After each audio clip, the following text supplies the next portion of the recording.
Hello everyone, and welcome to Gitsapalooza. I was gone, but now I'm back. And as you may or may not know, I am TOing a Bushido tournament at Adepticon this year. We have got 32 slots total, and 29 of them are taken. So as of March 2nd, we have 3 slots open. Pre-registration is closed, however, you can still sign up at Adepticon. So if you're there, you play Bushido, bring your stuff, you can join us. It should be a lot of fun. I thought I would preview some of the tables. I've been doing stills of these pictures on the Bushido Facebook page, but I thought maybe a video would be a little more interesting. Unfortunately, they're largely backlit at this point because of, that. So, but we'll see if I can get some good shots for you. So I've got 6 boards fully made. I'm gonna do one more, and then I've got a bunch of friends piling on boards, and then we may still be a couple short. So you can contact me if you're coming and you have a board. It doesn't have to be this fancy, but it'd be nice if it was painted and the stuff on it was painted. But aside from that, I'm not real picky. Anyway, let me show you what I've got. So this is actually a section out of a 40K board that I had bought, a sectional 40K board that was lava, and because there is, decent amount of fantasy in Bushido and there are some very big active volcanoes in Japan, I thought it was entirely reasonable to put this board together. So as you can see, I've got the objectives set up. There's going to be 3 missions. One will be an area of control, another will be a simple influence, and the third will be the Vim. So while I'm setting these boards up, I wanted to see where the objectives were to make sure everything worked, and to help guide me when it comes to placing terrain.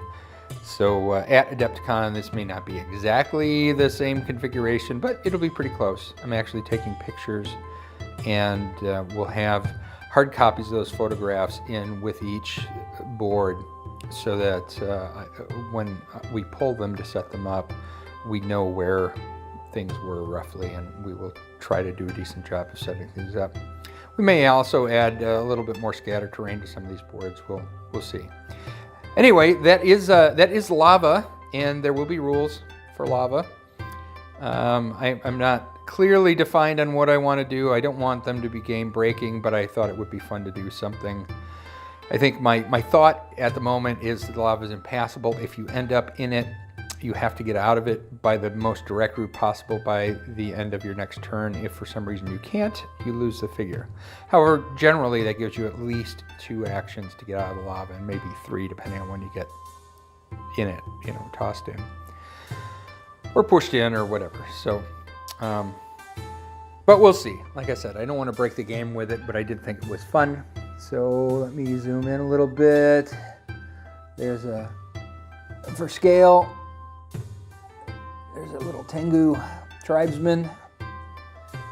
I tried to space things out so that things are roughly as close to, pardon the wire, I got a new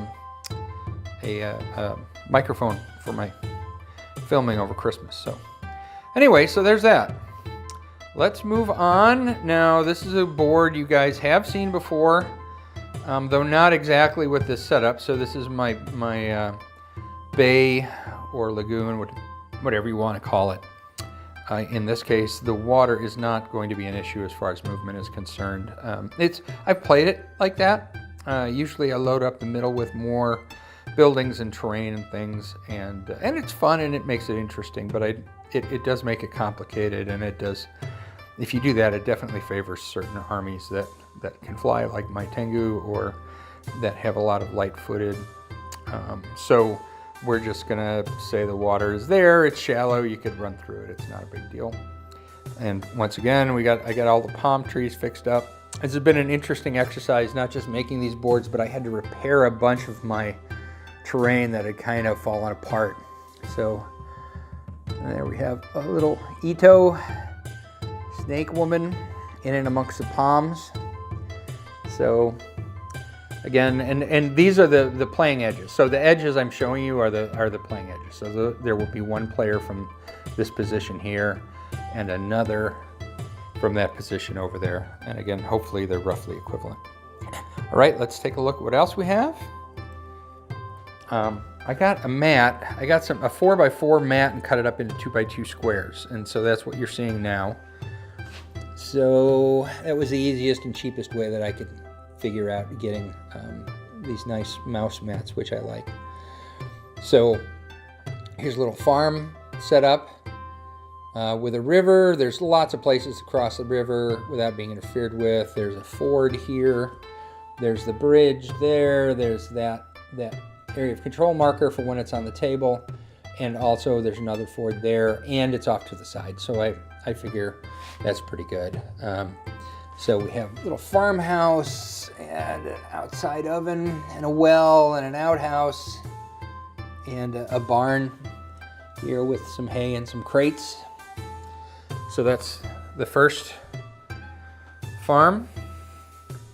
Here's the first temple area. Again, sorry, I'm moving around. Let me just give you a shot at it. So it has a similar setup with the river on the right.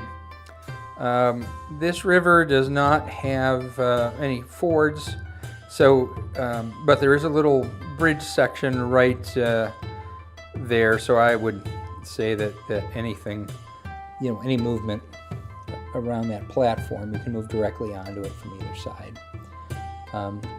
And again, when we're doing the area control objectives, that objective is, of course, free movement. So we've got our Grinto for the objectives. We've got an area for performing absolution, hand washing, and then, can't really see it. Let's see if I can get down, but there's a temple bell. So that is that. We've got deciduous themes and deciduous trees and fall colors going on in these two. This one is our second farm. This is a brand new board for me. I've had some of the buildings, but some of the primary elements, the big yellow clusters of birch, are new, and that farm field down in the lower left is also kind of new, so I'm excited about that. So we get down here a little bit, show you the farm field, so you can see there's the shrubs on the outside are intended to give cover, as are the hay bales if you're inside of it. And then there's my nice little birch dropping their leaves in the fall on the ground. It's a pretty good sized piece of terrain, but I think there's still plenty of ability to move around, and frankly, I like terrain on these tables. I think it makes the game a lot more cinematic and a lot more fun, and also more challenging, because you have to navigate. You just can't move everybody anywhere that you want to. You have to kind of figure out how to deal with the terrain. It becomes part of the game. And then last but not least, we have a second kind of temple themed board.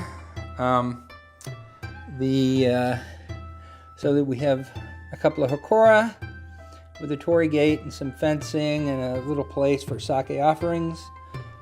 I'm going to try to make different area of control objectives for these. I'd like to get like logs on the ground kind of a thing to follow the conifer theme, because we have all these formations of conifer trees here, and these are all new. So they were fun to make, and surprisingly, not all that expensive. So we'll see. We'll see how it goes. Luckily, I started on this in plenty of time, so with a month to go, I've got 6 of my 7 tables built and ready to go, which means I can dote on the 7th table. So there you go. Those are some of my tables for Adepticon. Obviously, with a list of 32, there's going to be a lot more than my 7 involved, and I've got friends building tables here or bringing the tables they already have. And again, we're looking for a few more. So if you're going to be going, you have a decent table, you'd like to bring it, you can contact me on the YouTube channel. You can just either send a private message, or you can just post it down below, and I'll see it and we'll work something out. Anyway, it's good to be back, and I hope those of you who are coming are looking forward to playing, and we'll see you there. Bye.